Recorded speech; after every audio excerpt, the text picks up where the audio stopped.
You study for hours. You close the book feeling confident. And the next morning, most of it is gone. It feels frustrating. It feels personal.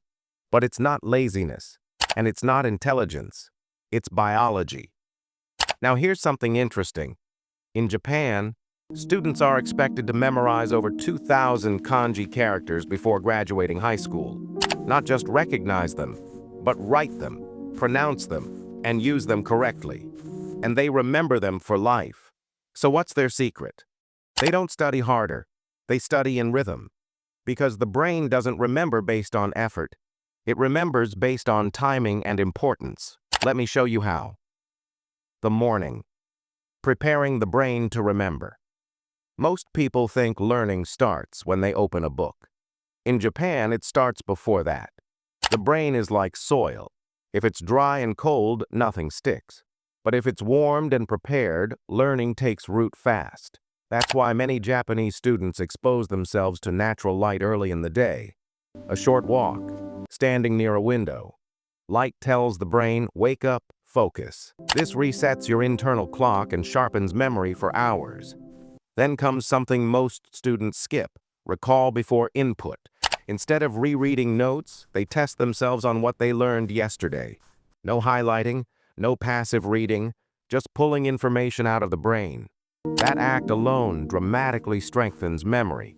They also use small rituals, arranging their desk, breathing once before starting, pouring tea slowly. It sounds simple, but rituals signal importance. And importance is what moves memory from short-term to long-term storage. The afternoon, studying with the brain, not against it. Here's where most students burn out. They sit for hours, they force focus, they rely on caffeine and panic. Japanese students don't do that. They study in short, focused blocks, about 40 minutes of deep work, followed by 10 minutes of rest. During breaks, they don't scroll endlessly. They walk, stretch, look outside. Why? Because right after learning, the brain is still replaying information in the background. Rest is when organization happens. They also rely heavily on spaced repetition. Learn it today, recall it tomorrow, again in a few days, again a week later. Each recall strengthens the memory, like sharpening a blade. By the end of the month, forgetting becomes almost impossible. This doesn't take more time. It actually saves time, because you stop relearning what you already forgot. Even meals matter. Lunches are lighter, less sugar, less crash. Because focus isn't willpower, it's physiology. The night, where memory is decided. Most people think learning ends when studying stops. In Japan, the night is the most important part. Before bed, students do a 10-minute light review.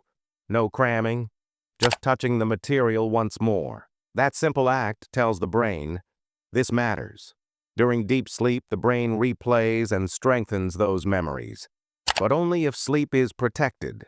That's why screens are turned off early. Lights are dimmed.